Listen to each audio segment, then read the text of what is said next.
Please pause for the moment of silence.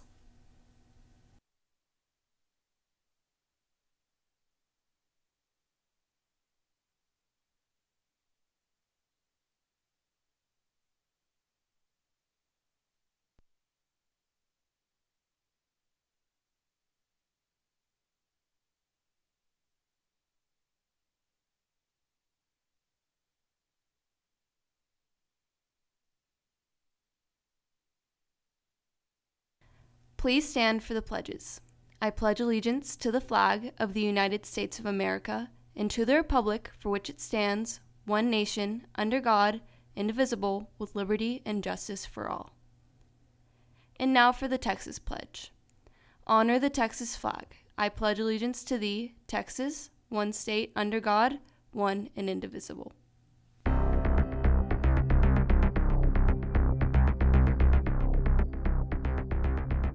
How will you handle an extraterrestrial concept from the red planet? And city officials are going the extra mile to spread awareness this month. Also, find out how Texans are participating in one of the weirdest society traditions on Texans on Main Street. NHSTV Live starts right now.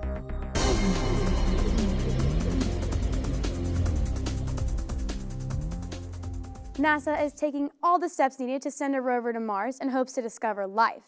The agency is set to send it in July 2020. This gives the possibility to collect and send samples of the planet back to Earth. The red planet's surface is believed to be radioactive, and if there is life, it's just beneath that layer. Even if nothing is found, that won't end the hope for human exploration. Mars 2020 will test oxygen production on the planet and monitor Martian weather to evaluate how human colonies could potentially live on Mars. Buckle up, space lovers. The realm of possibility might get much wider very soon. This month is about bringing awareness to those with breast cancer and funding for more research towards a cure. Police officers in many cities are taking the next step in supporting the fight against breast cancer. These officers have wrapped their patrol cars in all forms of pink for this month.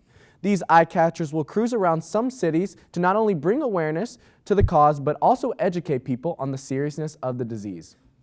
One printed vehicle even appeared in the Care for Car show to raise money. Many officers are embracing the new pink cars and adopting their badges, of course, in pink, showing their support.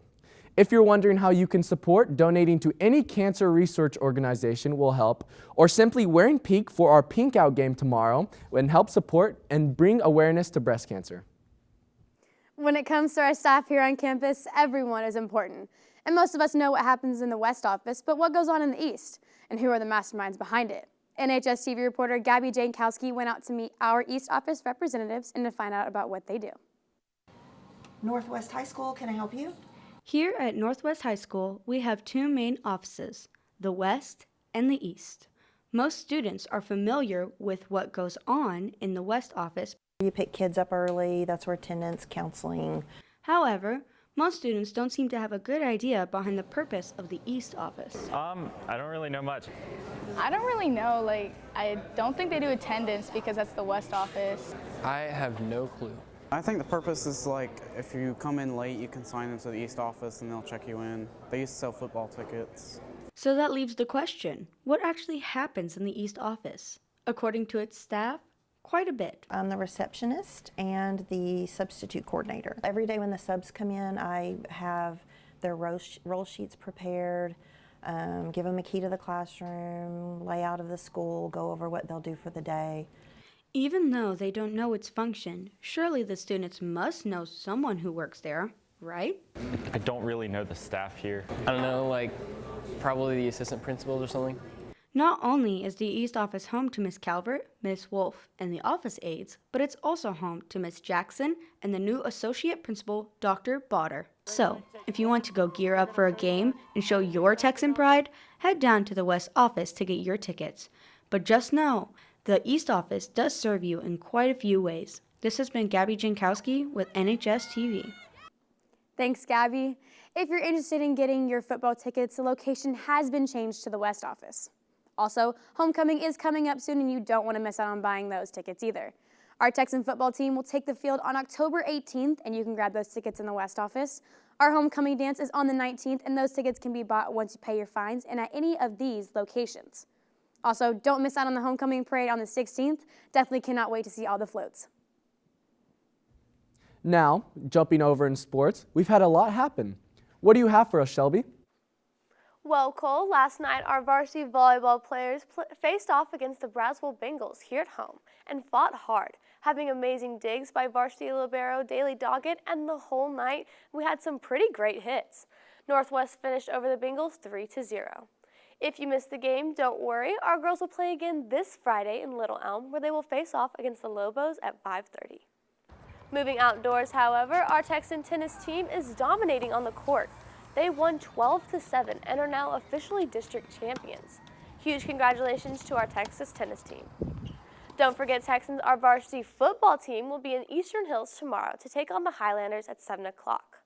Now that we're in district play, our guys are 1-0 in district, but so are the Highlanders. So it should be interesting to see the different dynamics in tomorrow's game. You won't want to miss it.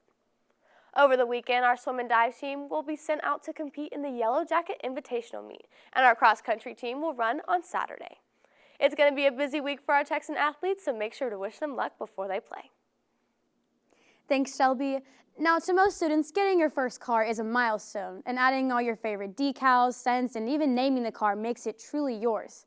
NHSTV reporter Clover Gandy went out to meet your car on this week's edition of Texans on Main Street.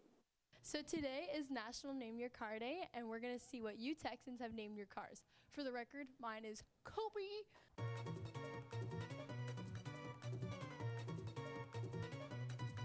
I actually don't name my cars. It's definitely a female, but it doesn't have a name. It's called a truck. Why don't you have a name for your car? Because it already has a name. It's called a truck. No, it needs a name. It's part of the family, man. So what's your car's name? Truck.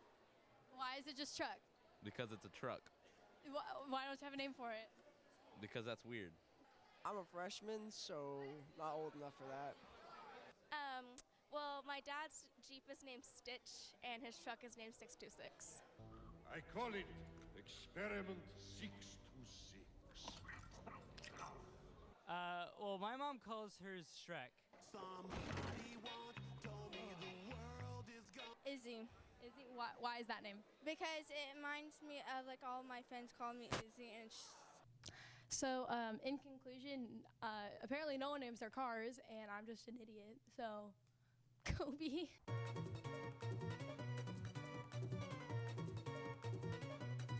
Definitely some interesting names out there. Now, most people know I have a Fiat, and I named her Raffaella because she's Italian. What about you? I don't know if you drive yet, but no, I don't drive, but I have a car. Her name is Gwen. She's a mom car, but I gotta pull out the dad and gotta represent. But she gets me everywhere. She's loyal car. That's what counts, Tune in tomorrow. We'll have the latest edition of Jackson Interaction. And this month's possum adoption is right next door. Thanks for watching, Texans. This has been NHSTV Live.